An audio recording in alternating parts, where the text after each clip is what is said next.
Prologue. Tilda. I stared down at my daughter that lay asleep in my arm. I blinked several times, trying to make the tears go away. I have some news regarding your daughter, Mrs. Holt. A group of doctors at this hospital ran multitudes of tests on your daughter, and we still haven't figured out what is wrong with your daughter's body. The doctor said. Is there any way to find out what's wrong? I cried. He shook his head and said, No. I'm afraid you have to let her go. There's no way of saving her now. She only has a few days left. My heart squeezed, and the more I tried to hold in the tears, the more my eyes burned. Let my child go, I thought. The doctor quietly stepped away and exited the room. Let my first child go. And only a few days, I thought. I squeezed the only daughter that I have in my arms and kissed her forehead as tears rolled down my face. The door of the hospital room quietly opened.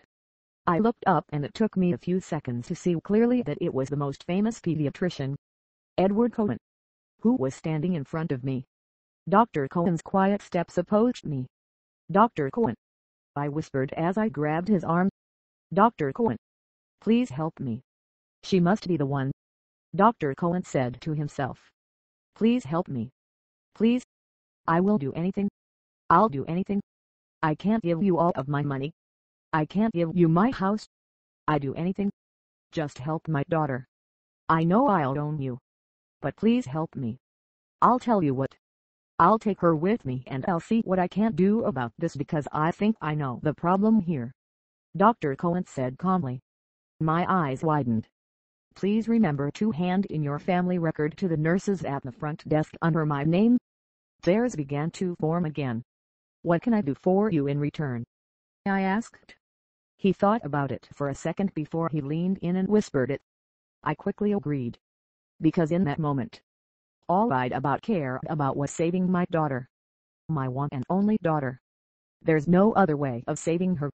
He was the best doctor, and her life meant everything to me. I handed my daughter over, and he carried her gently in his arm. He exited the room before I could say any more. Honey, everything's going to be all right, my husband whispered and squeezed me in my arms. I nodded as the tears started to pour down.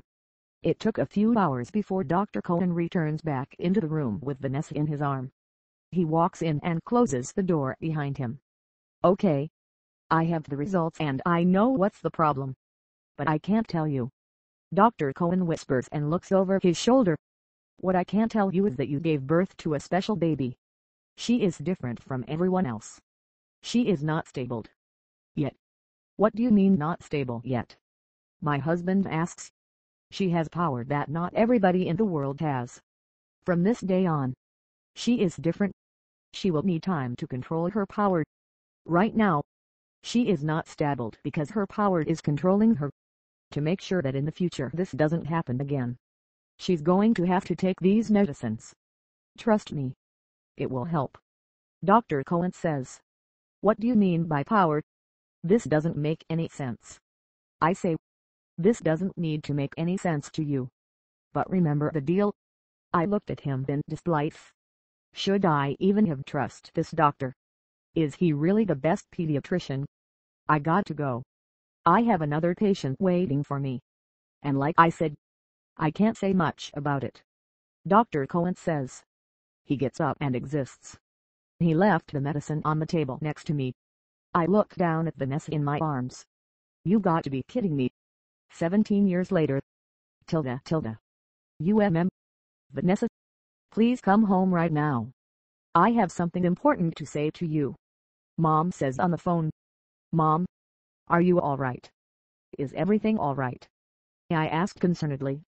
Yeah. Everything is fine. Just come home. Okay. She asks. Okay. I will. But why are you whispering? Don't worry about that. Just come home. Okay. She continues. Yeah, Mom. But really, my mom cuts me off. Vanessa Holt. Oh. I'll be right there then. Bye. Mom. See you later. I sang. Wait. Actually, I will be waiting for you in the office. All right. Okay. Bye, honey. Mom says before she hang up. I gave the phone back to the secretary. Miss Song. She put down the phone and with her southern accent she said, "Joe Pumpkin Pie.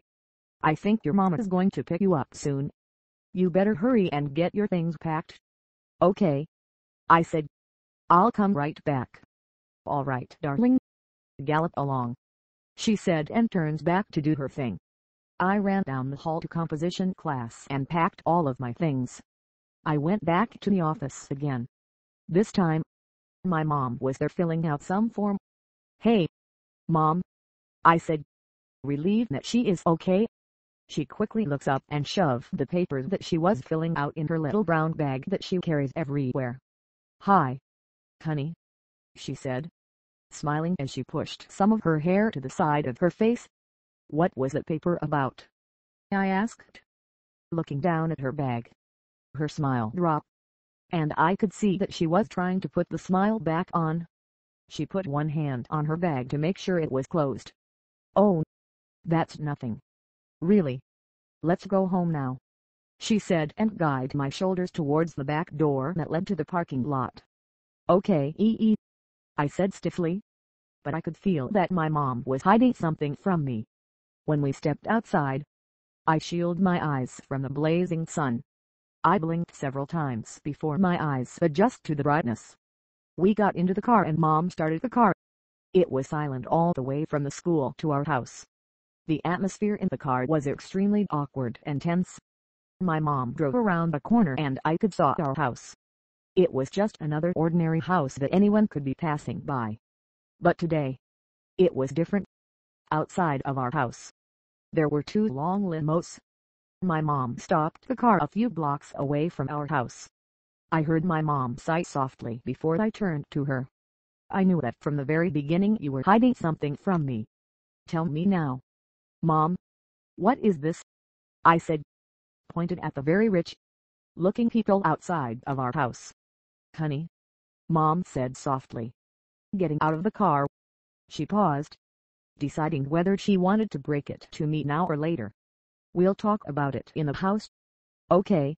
She slammed the car door shut and started walking towards the house. I quickly followed her. "Hi, Mrs. Holt. How are you and Vanessa doing?" the teen dad asked. I raised my eyebrow at him. "How does he know my name?" "Mom better have a damn good explanation about this whole crap," I thought, crossing my arms. "I am doing very good. How about you, Mr. Cohen?" my mom said, smiling at him, before shaking his hand. But there was something in her eyes that told me that something bad is about to happen. I looked at the teen mom. Damn, she looks like a model straight from the Bloomingdale's magazine cover. So thin and beautiful. Who is she? Is she a supermodel? I thought. "I am also doing very well," Mr. Cohen said. I looked at the son. "Whoa. Is he gorgeous?" He also looked like a male model straight from the runway, I thought, staring at him for 5 more seconds. I can't tell that his type. Girls just take a look at him and they would fall for him madly. I rolled my eyes. I squinted my eyes at the sun. My head started to feel light and dizzy.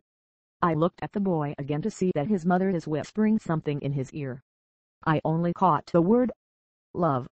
"Sorry to keep you all waiting, but let's go inside," my mom said and took out the keys to open the door.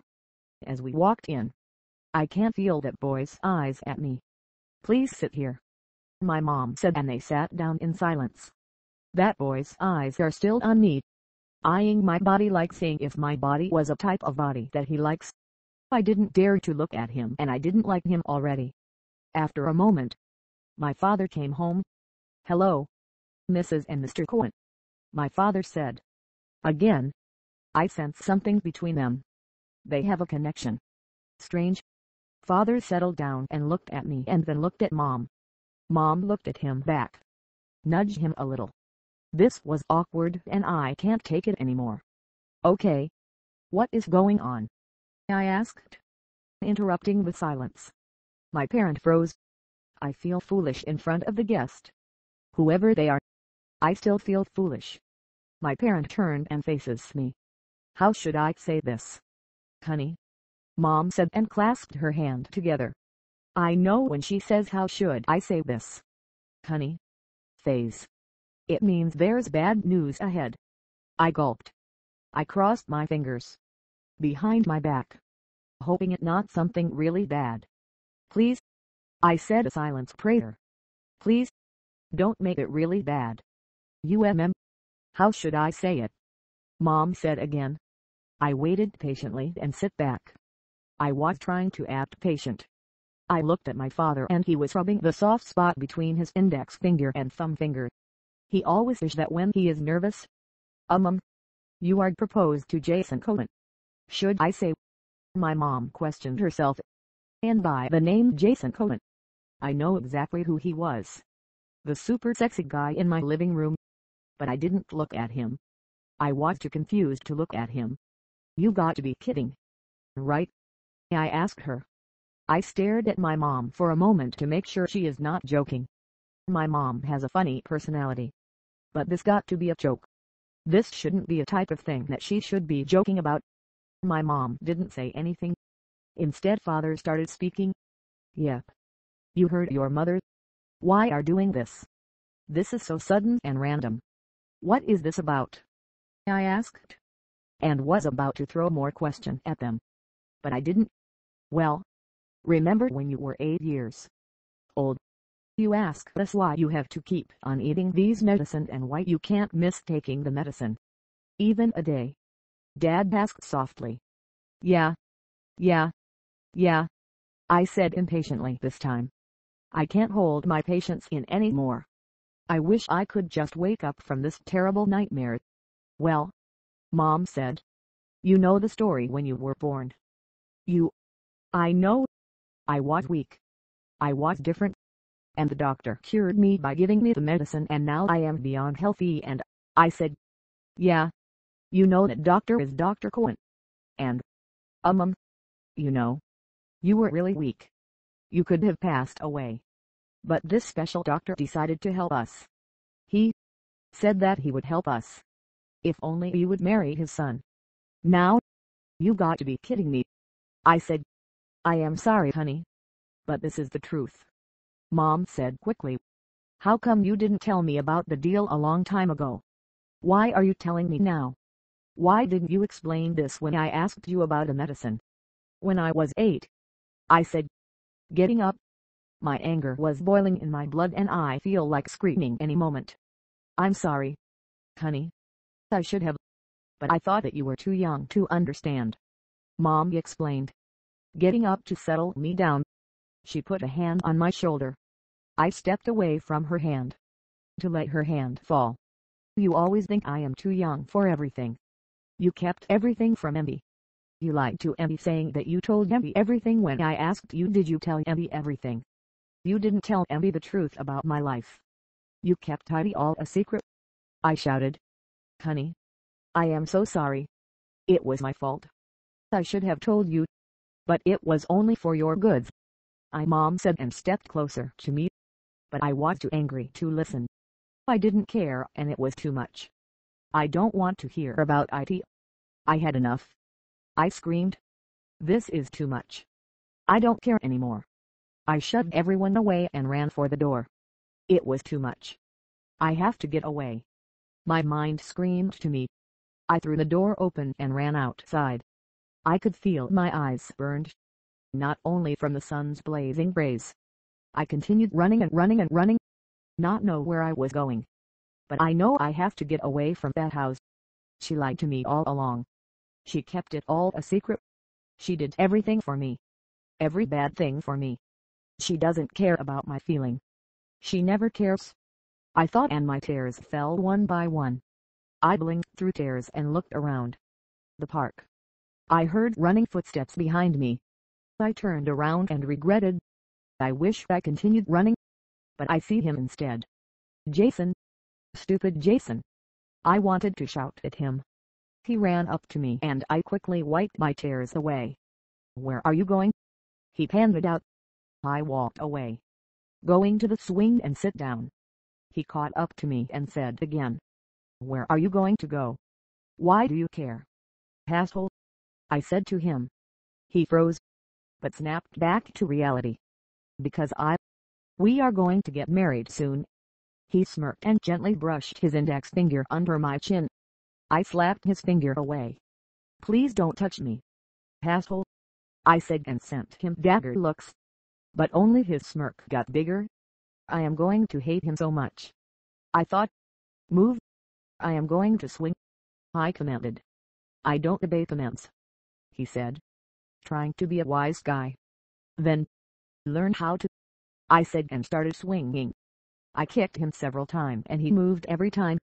He eventually gave up and sat on the swing next to me. It was silence for a moment and I feel peace. Finally, I am away from the problem, I thought, and inhaled a deep breath. When I was starting to feel really bored, I got up and walked home. I want to walk home. So I looked behind my shoulders and saw that he was following me. I looked ahead and stopped. He walked up beside me. May I help you? I asked him. I don't need any help, he said. Maybe you stop following me then, stalker, I said to him. I have to make sure you are okay, he said. At least don't follow right behind my tail. And I want to walk home alone. I shouted at him. Do you need the definition of alone? Or do you want me to spell the word alone for you? And you could at least walk on that street and still watch me. I didn't wait for him to answer and I continued to walk. I walked along the tree. I extended my hand to touch the bark of the tree. I walked all of the way home. I walked up to the house. But I stayed on the outside. I could hear their conversation.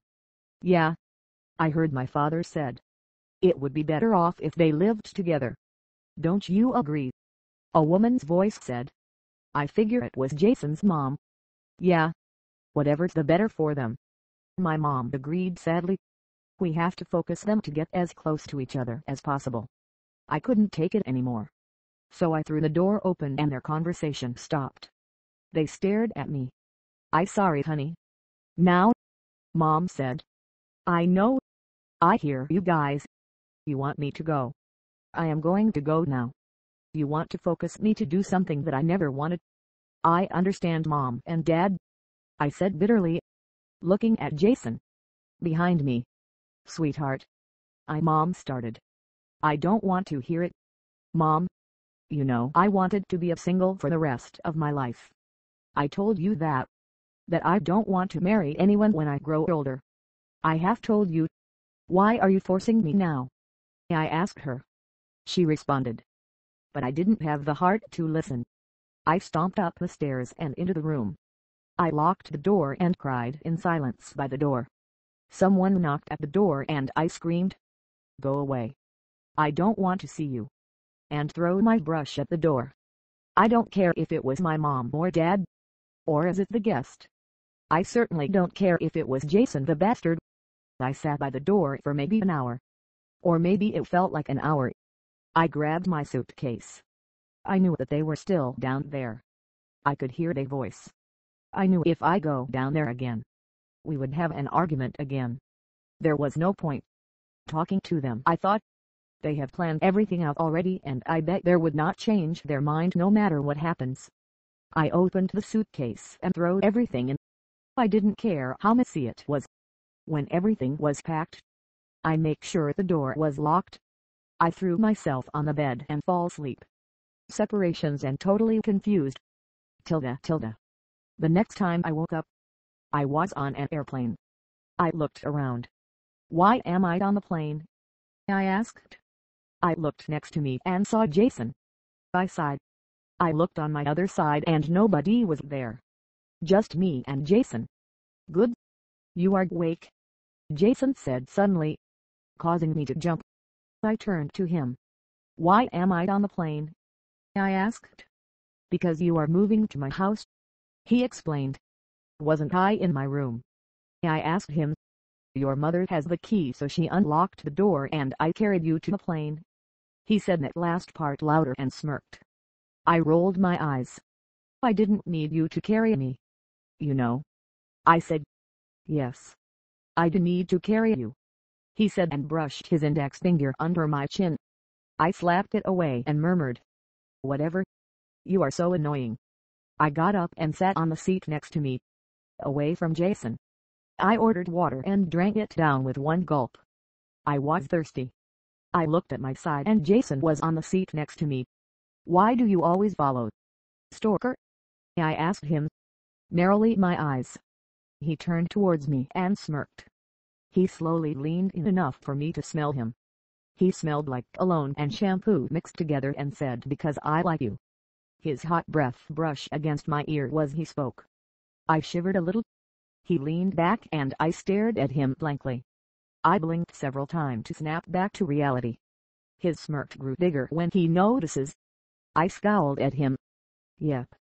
He is totally the type of guy who thinks he can take anybody's heart. But not mine, I thought. Tilda. When the right end. We got off and headed for the exit. Along with Mr. and Mrs. Cohen. The guard led us to a limo. And I noticed that we were the only ones on the plane and walking out in the airport lane. I raised my eyebrows. Are we famous? Or are we royalty? Or are we rich or your family is just like that? I asked him. He chuckled. We are all of them. All? I asked and rolled my eyes. He was. I thought.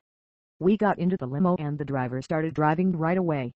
In the car, Mrs. and Mr. Cohen talked about the wedding all of the way. I didn't listen most of the time. All I know is that the wedding is an early autumn wedding and it will be held 2 weeks after the full moon. It was a full 6-hour car ride before we arrived to the house. The maids quickly came out and grabbed the luggage. Okay. Let's say about 9 maids. Okay. They might be rich. But they are not royalty, I thought. I got out of the car and looked at the house more carefully. It was a strange area where the mansion is located. The mansion was big and beautiful. But the strange thing about the mansion was that it is next to the forest. The mansion was totally different from the forest setting. I stared at the mansion and the forest for a moment. I wonder why they choose this location. I thought. Mrs. Cohen put on her brilliant smile and clapped her hands. Vanessa, welcome to the family. Now you are considered one of the Cohens. I gave her a weak smile and thanked her. Okay. Now hurry along, Mrs. Cohen said, and everyone got out. We went inside the house and I think I heard myself gasp a little. Jason smirked. I didn't know why he smirked. It's not like he built the mansion himself. Jason, please show Vanessa your room, Mrs. Cohen said, and Jason took my hand and pulled me. When our hands met for the first time, I slapped it away, sending him death glare. His hand was warm, soft and welcoming, but every part of him was forbidden to me. Like I said, please don't touch me, I told him. He led me to his room and I looked around. I noticed that my suitcase was on the floor already. This room is about 10 times the size of my room. Man, how rich can they be? I thought. He closed the door and leaned towards me and whispered, we are sharing this room. Stop invading my personal space, asshole. I shouted and shoved him away from me. I shoved him weaker than I thought, because he only took 1 step back. He laughed and brushed his index finger under my chin. Again I slapped it away. Geez. What part of don't touch me do you not understand? I want to shout at his face. Geez. Can't even touch you a little, he said. Yeah, you can't, I said. And stay away from me. He chuckled. I walked over to my suitcase and started unpacking. The closet is over there and the drawers are over there, Jason said, pointed in all sort of direction. I rolled my eyes. I walked over to the closet and pushed all of his clothes to one side and grabbed my clothes and hung everything up on the other side. I walked over to the drawers and grabbed his things and put it in the lower 2 drawers. The top 2 drawers are for me. I put my bras, panties and swimming suits on the top drawer and the lower drawer for personal things. What are you doing? Jason asked by my side, leaning on the wall. Separation, I explained. Your side of the closet. My side and your drawers. My drawers. Are you serious? He asked. What do you think?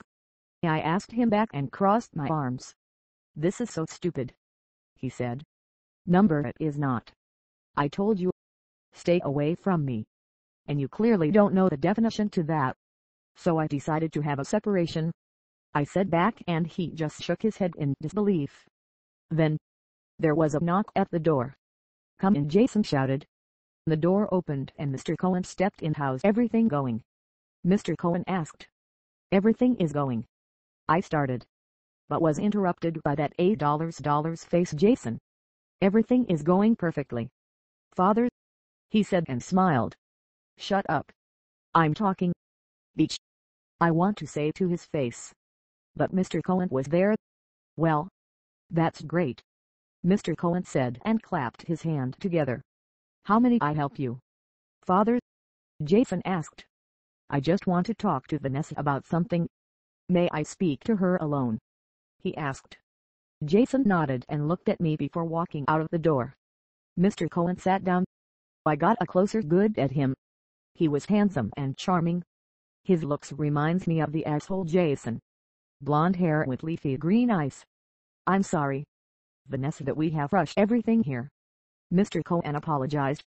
I nodded and say everything that comes to the top of my head. "Oh it's nothing and everything is perfect right now," I said. He nodded and asked. "I was just wondering if you brought your medicine with you." I nodded my head. "Good.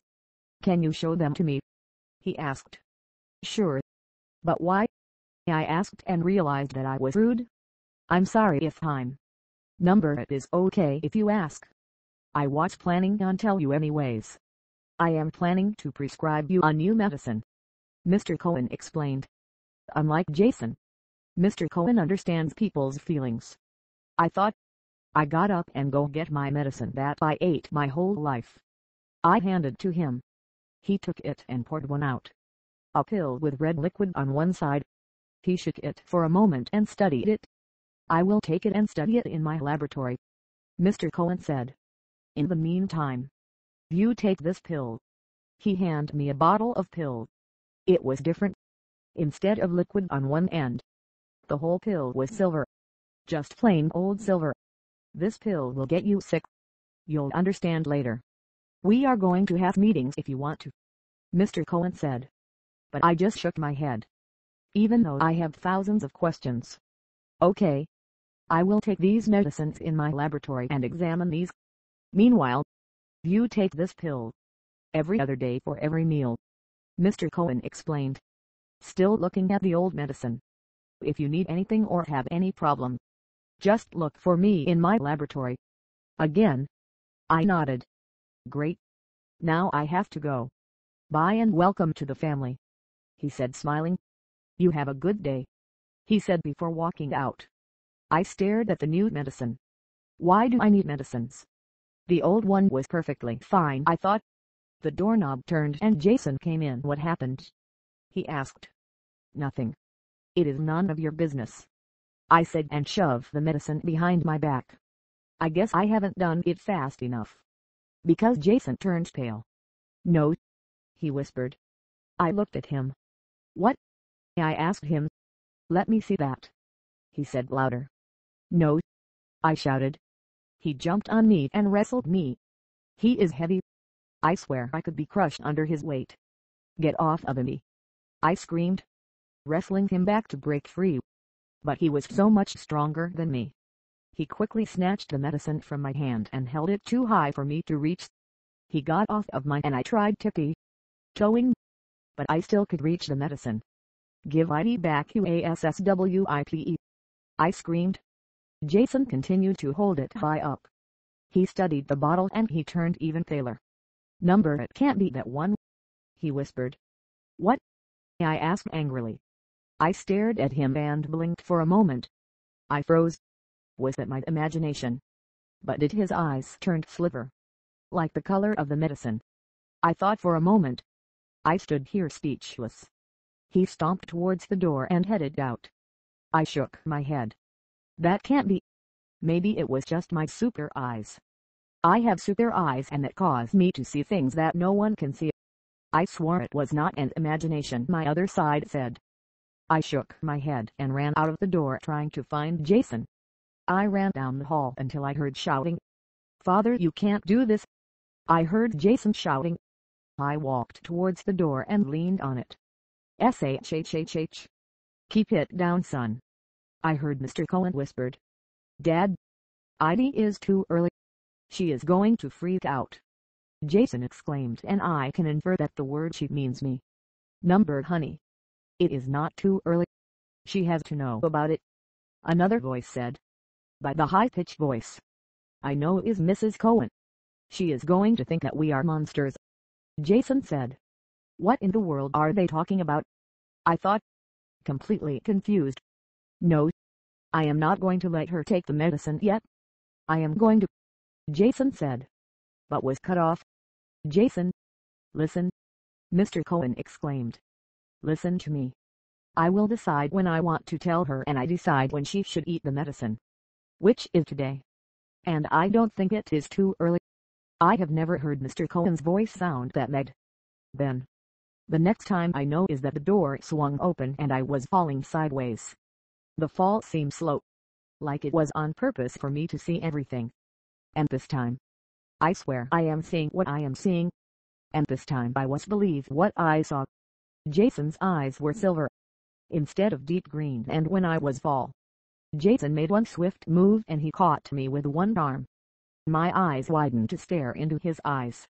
But just like one swift of movement, the eyes changed back to green. I peeled my eyes away from his so-called green eyes and looked at the arm that was holding me. Everything seemed so slow. Everything so slow for me to see all of the details. Until I broke it. I got off of Jason's arm and straightened myself up. I saw at him. He was holding my old medicine in my hand. Then I looked at him eyes again and took a step back. "You know half of what you need to know," Jason said, staring into my eyes. My mouth was dry. Hard for me to speak with my voice is stuck in my throat. I continue staring at him, not saying anything. "Let's have a conversation," Mr. Cohen spoke. "But I don't dare tear my eyes off Jason, in case I see another thing." Jason walked towards me and tried to take my hand, but I snatched it away.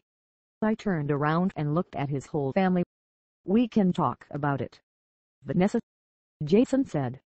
I slowly sat down on a seat, making sure my legs could still hold me up. Everyone took a seat and I could feel my heart beating quickly in my ears. I clenched my jaw. "Okay, let's talk about it before it is too late," Mr. Cohen said. Everyone stared at me. Then there was a long uncomfortable silence in the room. "You know the medicine that I half gave you?" Mr. Cohen asked. I nodded slowly. He took in a sharp breath. "You know what, Dad? Let's not talk about this," Jason said, and he turned towards me. "Let's drop this and pretend nothing happened." I stared at him. "I have a feeling it has something to do with my birth and who I am. I got a feeling they were keeping a secret from me."